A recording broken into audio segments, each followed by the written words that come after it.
If you struggle with shyness or social anxiety, check out our free No BS training course with actual useful advice you can do from home. None of that just get out there nonsense. The link is in the description below. For now, let's get to today's question.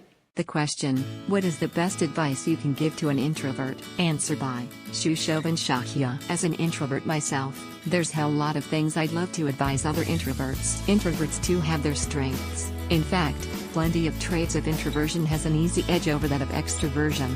I'm not gonna focus on that, and here are a few things I want to tell introverts out there. I'm not saying that introverts are broken people, but for introverts to survive in the world, there's a lot of things to change and improve. Introverts just love spending time on their own, especially inside their homes for days, even months, with books, moved, music and whatever else to keep them alive. Well, sometimes staying alone for a really long time gets quite tiring, so all I do is take a walk around. It isn't necessary to take a friend with you, you can go out alone, on your own.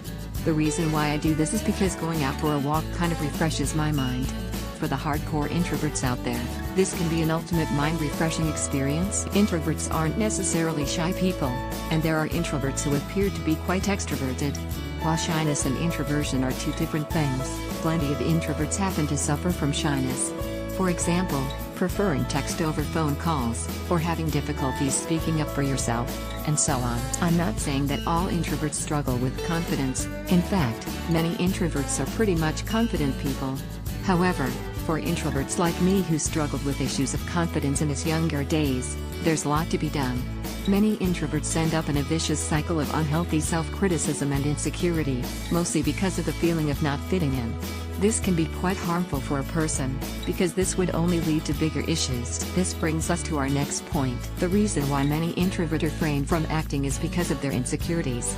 And yes, these insecurities are often the cause of confidence issues in introverted.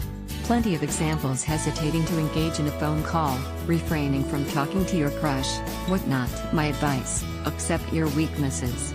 Instead of fighting it, just accept that you are such, and instead try to improve it, rather than trying to fight against it. The weaknesses can be many things: feelings of not fitting in, problems with speaking out for yourself, or even engaging in social events. Sure, social events can be tiring, but the desire to recharge is different from the inability to engage. Also, remember, don't give a damn about anybody. Call me a cynic for that quote, but the sad reality is that nobody cares for you.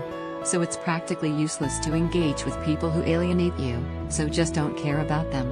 And when you don't give a damn about anybody, the desire to impress someone or to fit in just fades away. But yes, do make friends with people who understands you. Have a curious mind and an adaptable mindset. Make sure that you're always ready for new experiences. But this doesn't mean you have to get into everything if it's against your morals or out of your reach. Better not to do it. Most introverts seem to fear the unknown. There are introverts, like me, who have become excellent planners because of this. While this ability of mine hasn't and probably will never leave me, I've learned to be more spontaneous in my behavior, so that I live more in the moment. I have had a long battle with procrastination. In fact, I still haven't won the entire war yet. Still, I've managed to pull off few methods to beat procrastination. I've realized that when my mind is empty, and I've nothing to do, I tend to procrastinate. So, just to keep myself occupied, I engage in plenty of stuffs, especially on my hobbies. Introverts do have plenty of hobbies, yet end up procrastinating. There's plenty of reasons why we tend to procrastinate, but one main reason is because we don't have any activities to engage in to fill up our minds, like extroverts do. Well, socializing does help, but if you don't have the desire to socialize, just keep your mind occupied. And yes, keep yourself hydrated and do some push-ups when you feel drowsy. And yes, remember that an unexamined life is not worth living. You have nothing to lose but your chains. Answer by Shirokuzama. Don't be in an illusion of the portrayal of introverts in the movies. Heck, don't even try to be that. Usually in movies, introverts are portrayed as someone who has personality disorders, who lacks confidence and is a typical weirdo. And that's absolutely false. Being introverted is a choice.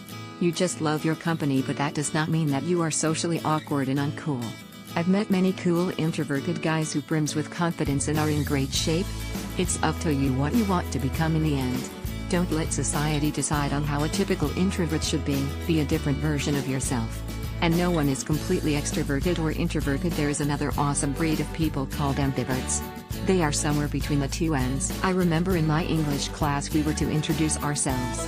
The moment a friend of mine said he is an introvert, he was stopped then and there and was advised, forced, to change it into something different by the professor. When asked to her why so, she calmly said it leaves a negative impression about yourself when you say introvert. I was baffled by her response. But, needless to say, it's true, and that's what society believes. Don't let the same thing happen with you. Be a cool introvert, rather than a weird one. Answer by Oliver Liao. Where do I begin? As an introvert, I can give you several ones, as I keep telling myself as many times as I can. But, now, you ask for the best advice? As my mind is always full of so many things inside, my best advice to you: just be yourself, follow your heart. If your head is full of thoughts, thank God for it, or thank your mom, if you don't believe in any God. If your plan is always being a plan, let it be. If you like being alone, please be alone. If you don't like to be in a party, then don't go. Just do what you want to do, even if others think you're weird. Just be weird. You'll be happy this way, and even if it doesn't make you happy, change what you want to change, as simple as that. Trust your instinct, follow your heart. Cheers.